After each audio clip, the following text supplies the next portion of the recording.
Hello guys, welcome to part 2 of learning Roblox exploit scripting. Today we will be going over functions and paths. So if you don't know what a function is, it's actually pretty basic. You can do a local function and then the name of your function, like if it was the name of a variable. Like my function, and then you just press enter and you have made a function. Now you can make it print I called a function. And if you do my function, then it should do everything that's inside of the function. As you can see, I called a function. So that should be pretty basic.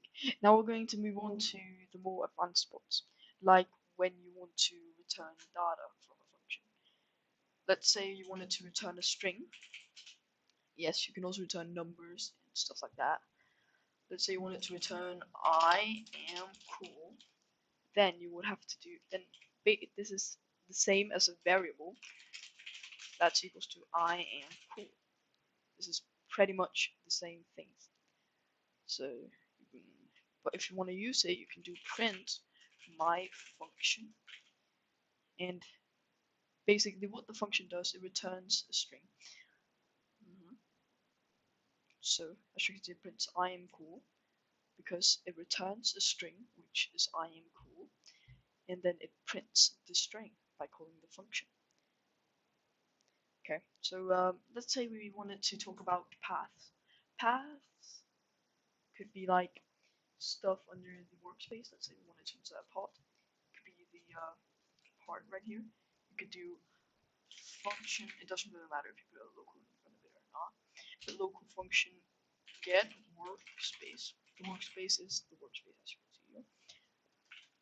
And you can do return game.workspace. And it returns the path game.workspace. So you can now use this as get workspace.part. Basically, what? Get workspace. Oh, yeah, you have to. I'm pretty sure you have to. Huh? Not quite sure how this works. Let's say we did not want to put that under a function. Let's say we just wanted to define path, which is equals to game.workspace. Then you can do stuff like path.part. As you can see, it finds the part because the part right here is parented to the workspace, meaning that it's under the workspace.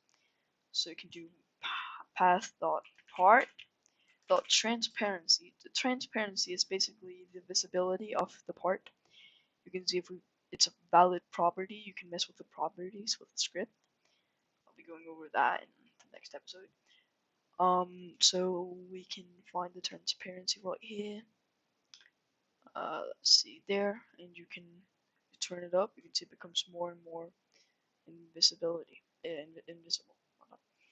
And let's put this down to 0 again.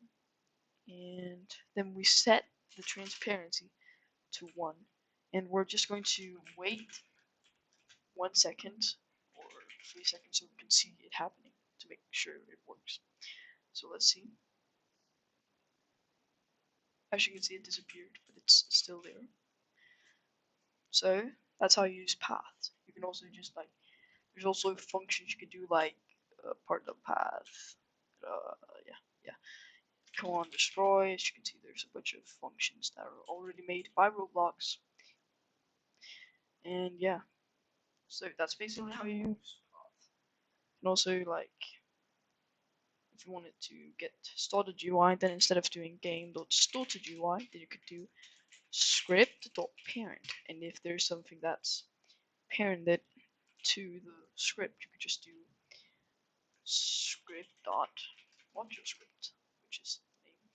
If you change the name to an example, oops, change the name to script module, then you could then script module. So that's basically how you use paths. So thank you guys for watching, and I'll see you guys in the next episode.